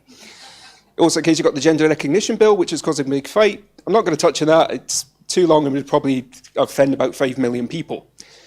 The one reason I'm kind of wanted to come up was sort of to give a wee bit of a warning. And it kind of is a rebuttal to something Emma Kenny said when she said, you know, it needs to be peaceful. You may not have that luxury. Like she mentioned taking down the bollards in like these 15-minute cities. Do you really think the police aren't going to attack you for that? We saw in the last couple of years, depending on what cause you are, if you're just up oil, oh, here's some biscuits, here's some tea, do you need a cuddle? What, you're a woman who's protesting about the fact that one of our police officers raped and murdered your friend. Beat them with sticks! Is a thing I saw up there where you might have seen some videos from Scotland lockdown, one in Aberdeen where police basically barged into this family's house and threw their epileptic daughter to the ground who just got back from hospital. Where I was in Elgin, police officers started harassing this elderly gentleman, had the sunflower lanyard. I knew he had quite serious learning difficulties. But the local shop knew him, he was very friendly, they always helped him. But obviously he was mask exempt. The police didn't believe him, they thought he was making it up. And they kept harassing him to the point where they actually started grabbing him. And we told him to stop, the shop owner had explained everything, various other customers in there tried to step in, the police then just tried to attack us. It only stopped basically when we decided, you know what, if you're going to use violence, why don't we? That's the worrying thing where I think we're heading. That as much as I'd love to say we should always be peaceful, it should always be non-compliance, just look at the last few years, look at the Canadian police trampling that woman on a mobility scooter, the Australian police opening fire on their own citizens who are protesting in New South Wales. I sadly think as much as I'd love to, be reassuring, saying it will be better, and like, yes, we do need to come together, but just be aware that we may have to come together and do stuff that you wouldn't necessarily do. Okay, thank you. Well, I'm going to hold you there, because now I've seen more people come up. I want to come back to the panel and then we're going to go out again. I'm going to ask you, this question of democracy's come up, and people are talking about a small percent, violence or not violence. Is the democratic spirit, the thing that I was certainly so outraged about with lockdowns and also with 15-minute cities, and the idea that you have to win over and convince a section of society and it's a majority, surely we should have high enough aspirations to do that. Do we think we can do that? I mean, that's one question I'd like to kind of get addressed, see what you think. And just then take any one point that's been raised. I'm going to start on this end with you, Hilary, if that's all right. And just one of the questions that sprung out for your mind, or something you want to come back on, and then Dominique and James. So I guess I might start with that. One of the later questions, which was around, what is this all about? Is it just compliance and control, or what are the elites trying to do? And I think James said it earlier, that you can trace a lot of the things that happened in COVID to, tendencies that were already there. And I think that the whole liberal elite reaction to what they saw as a very destabilising force of populism, which we could see in the UK with Brexit, you can see in the US with Trump, that gives the liberal elite this kind of free-floating anxiety that makes them realise they need more levers of control. And, they've tried to do that through things like nudge, but they have also tried to do it through lots of kind of interventions, like things like teaching parenting skills. Why does government need to teach us how to parent? We know how to parent. Those are soft interventions in family life that are, I think, a symptom of those worries. On your question, Alan, can we mobilise that democratic spirit? I think we can, but I think it's hard. I don't think people should imagine that's an easy thing to do. And I think we all have to take some responsibility for doing that. Nobody's going to do it for us. Thank you. Thanks. Dominique? Just in response to the question about excess deaths, yes, this wasn't actually mentioned, but I have actually been talking about it, I've been posting about it. The statistic going around is about 2,000 excess deaths a week. If I remember this statistic correctly, it's about the highest excess death rise, I think, in like 50 years, which is massive. Conveniently, we're being told that nobody knows what the cause is, which I think is pretty laughable. In my personal opinion, I think it's a mix of things. I do think it's a mix of premature death from, I think, complications with the COVID-19 jab. I think it's also a mix of people having weaker immune systems now because of the impact of the lockdowns, and also because we dedicated so much time to maintaining the NHS as sort of like a COVID-only system. People are also dying because they just simply can't get to see their GP. But I think what's comical about it is nobody's actually allowed to discuss things with regard to the COVID-19 jab, and we're also not really allowed to discuss what lockdown actually did to people, which I think it did kill people, and I think that's a fact. You can see that through statistics. I think what was interesting was the suggestion that things may not be peaceful. I would agree with that. I think we should always strive to be peaceful, but I think the way things are going, and I'm not inciting or anything, but I think the way things are going, there are sections of society that feel so not listened to, and they see people abusing their power, and they will resort to violence and they will get angry. And I think what we should do and how we keep to our power is ensuring that people don't actually have to resort to that. There is power in numbers and we can do something about it, but obviously I would agree that, it might get nasty, I think, if it continues how it is. I'm going to say quite a lot at the end of all of this, but I'm going to hand straight over to James. James. Well, I'm bound to say, Dominique, that the statistic that you adduced about you only need 3.5% of people to sort of win your cause, I first heard that from the dreaded Extinction Rebellion or something like that. 1%, 3.5%. I think it's quite wrong, and I'm not attacking Dominique. I just think... I didn't say it. Well, put it down to my mistake. But whatever it is, we have to try to take the majority with us. That's what majoritarianism is all about. It's what democracy is all about. And that's why I put such a stress on having the persuasive power in our arguments, the evidence and all the rest of it, without saying the science. I very much like our red-bearded friend and him talking about digital and physical imprisonment. I didn't agree with much of what he said, but I do believe that that is a big issue for us. And I do believe that you were right, sir, to uphold the need for credible, independent candidates. It's going to be through individuals, bright, eloquent writers, charismatic strike leaders, and these kinds of people, not through the existing parties, that we're going to win hearts and minds. They're too discredited for that. We have to talk in the language that I've been so delighted about today. I can only put it down to the Mancunian influence. In London, everybody's on cloud nine, and it doesn't mean anything now. I just want to answer one thing, which is a really good question, and it's so refreshing, this debate. Why did they want that social control? Right? And was it all to do with climate? I think the climate thing had a bit to do with it. But, you know, we have to recognise that it's not just 12 years of Tory exhaustion. For a very long time, since I've been involved in politics for 5 decades, they've had no answers. They've had no self-confidence. They are all humanities graduates with a background in student politics and law. They don't know anything about what a kilowatt is. You could electrocute them with a kilowatt and they still wouldn't know what it was, right? And I'm saying that we got to do and can do better than that, right? It's no good just leaving it to Carrie Johnson's science, right? Definitely not do that. So, you know, the real thing that is motivating the bourgeoisie is their fear of populism, their self-hatred about the Brexit result. You know, they can't bear it, that they messed up, that they miscalculated.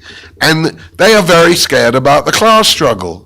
They're really scared about that. Now, it sounds old-fashioned, you know, the class struggle. Let me tell you, we haven't had it for 50 years or so. Any comparison between the RMT and the old miners' strike, forget it. You know, it's not Arthur Scargill versus Thatcher. It's broadly blancmange meets blancmange, you know. But it can't always be like that. We know that much, right? Eventually, something is going to curdle. And let's not be apocalyptic. Let's not wait for it. Let's make it happen. Okay, thank you. I'm going to be strict now. Sorry, I'm only going to give you a short amount of time because we're running out of time a little bit. So quite short contributions, please. Thank you. And sorry. Hi, I'm Mike. Nice to meet you all. And don't worry, I will be real quick. So we all know the mainstream media kind of acts as the propaganda arm for authority, government, whatever that might be. This is nothing new. It's been going on for decades. Noam Chomsky was talking about this a long, long time ago, and it's been going on well before him. But since the Trusted News Initiative, COVID, it's been on steroids. So I was just wondering, there's not much hope to come from that angle of things, but I was wondering from the panel's work with the media and the contacts you've had with journalists, things like that, are there any chinks in the armour, any cracks in the dam from the mainstream media? Because they're not talking about things from the angle that we're talking about it. When they talk about low traffic neighbourhoods, they talk about conspiracy theories around low traffic neighbourhoods rather than the fact that nobody wants them. So, you know, so they look at everything from that angle. So I was just wondering, from your experience working alongside those guys, is there any chinks of armour that, you know, I don't know, maybe the dam might burst one day? Great. That's about it. Thank you very much.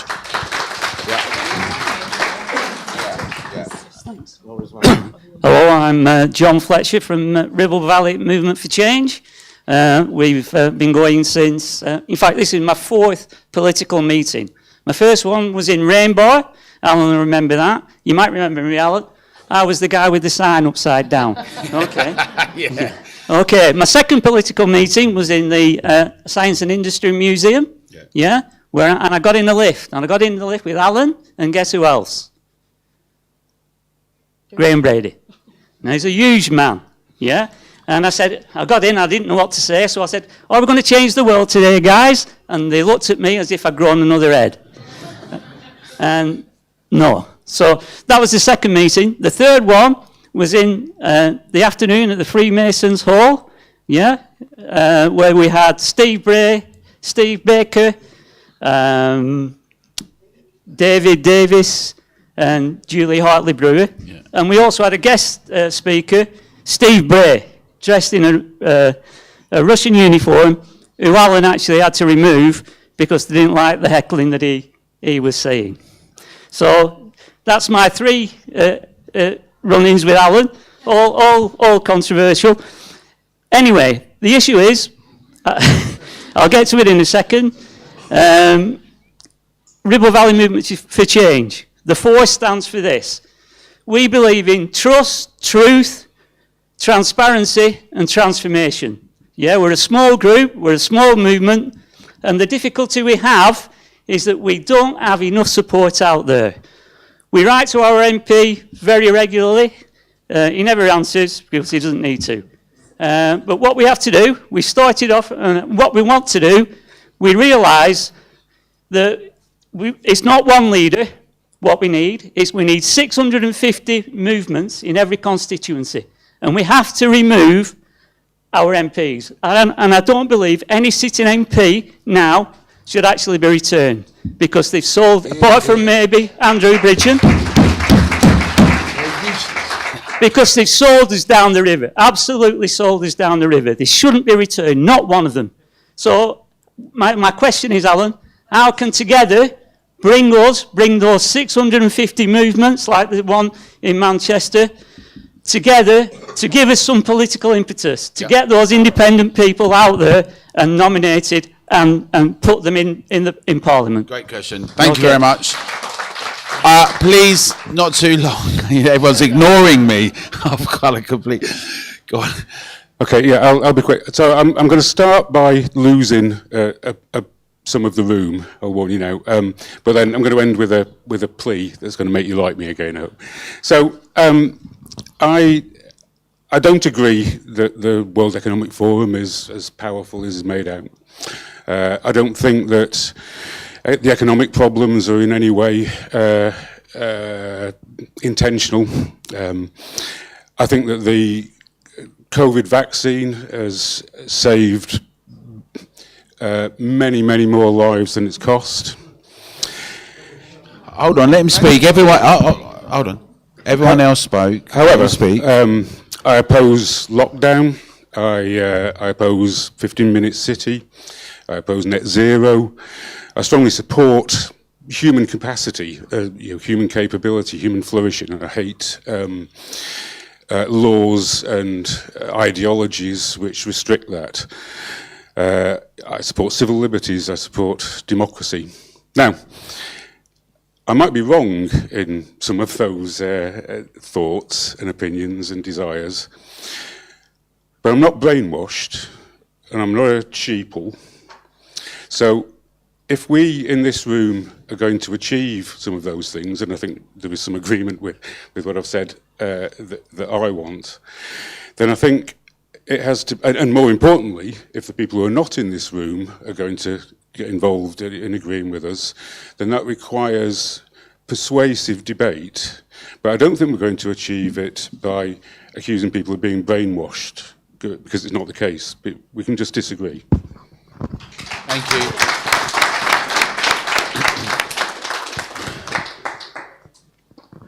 Thanks, everyone. Actually, I'm actually going to agree with a few things that have just been said. My name's Claire Deeks, and I've actually come all the way from New Zealand. I've come from Coventry today, which did take me about 4.5 hours due to cancelled trains. But I'm here on holiday visiting my mother, and I'm the co-founder of Voices for Freedom. It's the largest freedom group in New Zealand. I don't know if anybody's heard of it. I want to be really quick. What I thought would be helpful is, firstly, I just want to say, wow, congratulations to all the men that are here, and I know that might sound trite, but there are so many men in this room and got up to speak, and in New Zealand, the movement, it's been really led a lot by the women. So that's great to see that there's that going on here. I thought just a couple of things, one on the peace and the unity. I just want to encourage you all to really keep your movement and what you do, and like Dominic said, peaceful. We started late. In December 2020 we started because myself and a whole raft of us had attempted to form a political party. That one we actually did really well, but we did not succeed in getting over the threshold, because at the last minute a lot of people just bow out. We have a system like Germany in New Zealand. So we formed this grassroots not-for-profit organisation in December 2020. A lot of people said, what are you doing? You're reinventing the wheel. There's already groups out there. The main difference that we had is we have a code of conduct, and we are very, very strict. I have a background, I'm a trademarks lawyer, so I was quite tight on the branding and everything, and a lot of people criticise for that. We get cool, controlled opposition and everything. But I just want to reiterate that we have grown to be the largest movement, and I just had to ask someone, the population here, we're 120,000 members subscribed and 40,000 members attending meetings all around the country in 150 groups. We have regional and local coordinators who volunteer thousands of hours. We have 25 people now who are part volunteers and part paid. That would be the equivalent in England, in the UK, of 1.3 million people being part of your group and over 500,000 being attending local group meetings. We've really focused on community, and a lot of people have set up gardens, and I know it sounds like it's, people criticise this. They're like, you're not going to podcast your way out of this war, Claire. We did a lot of podcasts. We interviewed all the people you might have heard on, Peter McCullough, Malone, etc. And we really just focused on peace and being, my co-founder's a lawyer and my other founder's a teacher.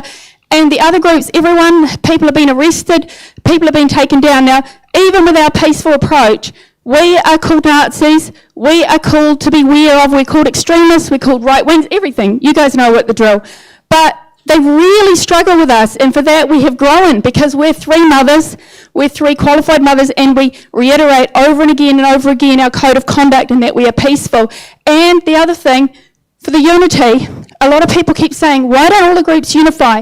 The reason it doesn't really work, and it's actually really better to have different approaches, is exactly because there are going to be different approaches. If everybody combines, they will get you on the fact that someone did something, and it can't work with all the other groups. But together, we all know which side of the war we're on. We're all fighting for the same thing, we just take different approaches.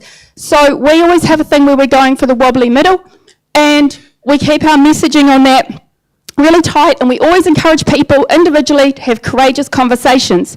One-on-one, it's better to have a courageous conversation at your supermarket than to worry about getting in a massive group like a protest, because the usual thing is they undermine you, they make it seem like there was no one at the protest, and somebody will turn up with some flag or something, which makes the whole thing be easy to trash. So I just want to encourage that, and thank you for the opportunity to speak. Thank you very much. Thank you, Claire. Hello. I'm going to make this very brief, so don't worry. I just wanted to end as a bit of a call to arms. Little people think that we can't make change, but we can. So many things that have been fought for or fought against throughout the centuries have been through a group of people who are willing to make it happen. We're in this great city, Manchester, suffragette city, and so I just wanted to tell you a little quote by Emmeline Pankhurst that I actually take a lot of inspiration from. She said, "You've got to make more noise than anybody else. You've got to make yourself more obtrusive than anybody else. You've got to fill all the papers more than anybody else. In fact, you need to be there all the time so that they do not snow you under." And ladies and gentlemen, they're not going to snow us under. I believe that. I believe that. So I hope you do too, and we can do it all together. Maybe. Very good. Thank you. I might go this way, James. No, that's it. So I'm going to ask, we're going to go in this order, and then I'm going to say some things at the end. So you can pick any one of those things or anything else you want to round up. Just no more than, you've got just over a minute. It's an impossible task. But everyone, Danny's going to tell us where we're all going to the pub afterwards. So we're going to carry on talking and all of that informally and rowing maybe. James. Well, I just want to say that, some colleagues have mentioned cancel culture. And, it's time we started calling that reprisals culture, right? They want to close down debate. They don't want us to remember what they did during the lockdown. They do want us to succumb to presentism, where you can't see a nice future, you just repudiate the past, and you close down debate all the time. Now, it's no good just calling for debate all the time. We need concrete actions, and we need concrete demands and proposals. A new program for energy, for innovation, for productivity, for the trains, and all of those. But if we don't strike back against the reprisals culture and call it out, we'll be denied even that. That's arguably the most important thing facing us now. If we lose the right to free speech, we've really had it. We won't even get to the violence question, right? So we've really got to be very firm about it and not concede, not apologise, any of these things. As it happens, I think Andrew Bridgen was an idiot. saying what he said. Do I want him deposed for what he said? No. I want to take him to task about the Holocaust. I know it was a Jewish doctor that he spoke to and all of that, but it's still, he has the right to say and be an imbecile. And if he wants to do that, that's fine. We have to uphold that and say no to reprisals culture. Thank you, James. Dominique. So the first one was about... it was chinks in the armour for the press. If you think there are ways of doing things that can get through under the radar, maybe like we did with the vaccine mandate, but anything, you've got lots of experience with this. Yeah, I think through my experience, I think a lot of broadcasters in the mainstream media, they quietly actually agree with what people are saying. Same with MPs as well, actually. They quietly agree with a lot of what we're saying in here, but it's that fear of ridicule, it's fear of being cancelled because of cancel culture and the current attack on free speech. The issue is everyone always waits until it's safe. I've been a victim of that as well, waiting until I think it's sort of safe to say things. When the lockdowns were really going full throttle, that's when I thought, F that, I don't care if it's safe or not, I'm going to say what I think. And I think that's the situation in the media at the moment. But what's good is that, there are alternatives, but I don't think we can ever really rely on the media to fully represent us because they are motivated by a profit model, which means that they always have to strike in the middle. And we're also heavily regulated by Ofcom, which was largely responsible for a lot of the uniformity that we saw in the media, where they were just parroting one pro-lockdown narrative, and that was the government's narrative. It was Ofcom that was enforcing that.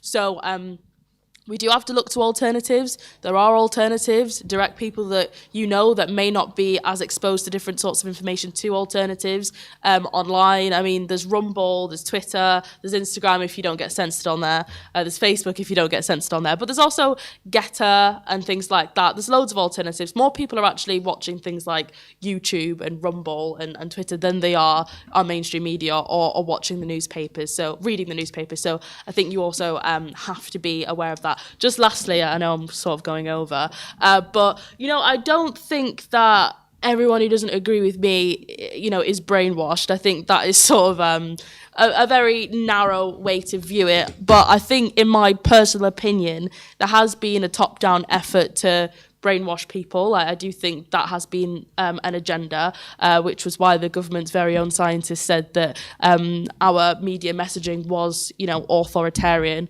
And I do think that a certain level of incompetence can be accidental, but the scale at which we're seeing this incompetence, I don't think that's accidental.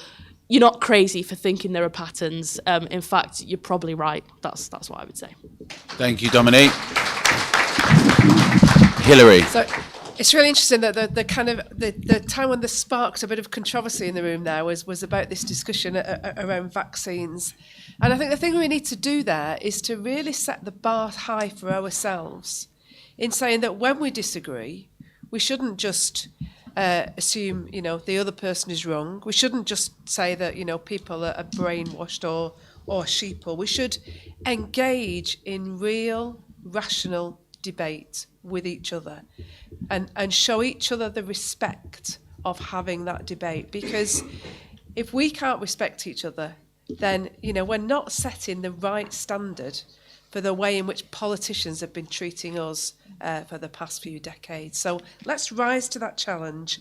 Let's recreate that belief in rational human agency and the ability to work collectively to make the world better. Well, yeah, carry on giving a big round of applause, please, for the panel. Also, thank you to Phil and Liam from Oracle Films, who've made some remarkable work as well, but they're doing a live stream. And thank you to Getter. I want to say a few things just by way of summing up and to answer one or two of the questions. COVID-idiots, gammons, stupid, sheeple, all of those words, I think we need to jettison them. We know what it's like when they try and talk. They're all the conspiracies, the anti-vax, all those words. What we need to do is win hearts and minds. And together, we've got people who've been vaccinated and unvaccinated, because it was all about choices. It was about privacy and freedom and the ability to have our own autonomy and not have things imposed on us. And we united around those things. And we unite around the idea that we should have a voice and the public should be at the centre of things, whether it's on our streets with LTNs or in 15-minute cities, or if it's to do with what we're doing in the country. Not that the markets say that this has to happen, but what do we need and how can we get that? And to the question about whether, if people should stand independently and everything, we're very encouraging for people to take as much of a role in active life. And that's why we want people to join us as members, to get involved as local and regional ambassadors, as Daniel and others are doing up and down the country. We've got some great hubs and we want to grow more. A lot of people are politically homeless. We're seeing a lot of people around the anti-LTN campaigns, for instance, that were in the Labour Party or sort of still affiliated, that are actually furious with what's going on there.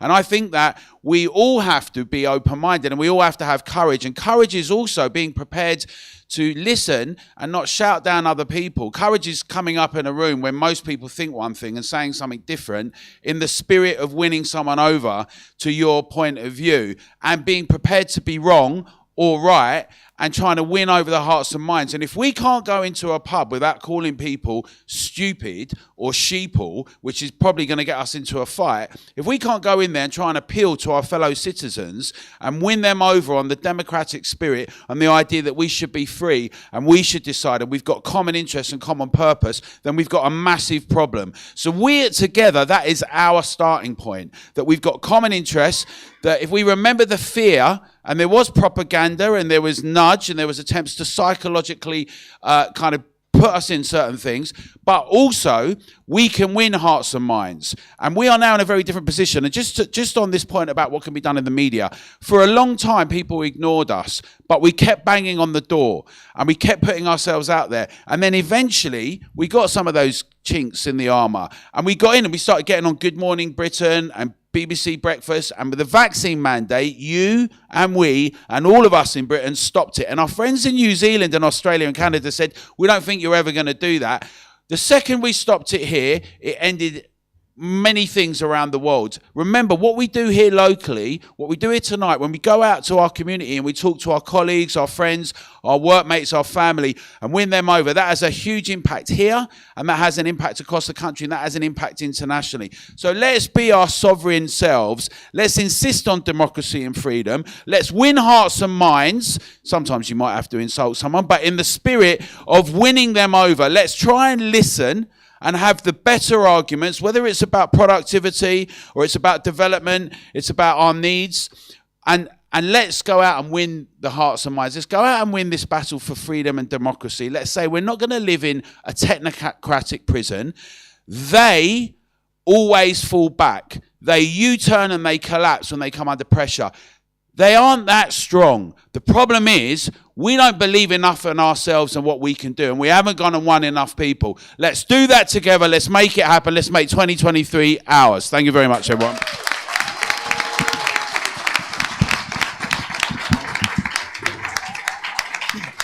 Danny's going to say a few words. We're all going to go to the pub. Yeah, just very briefly from me. There's a bit of a theme tonight. The questions come up.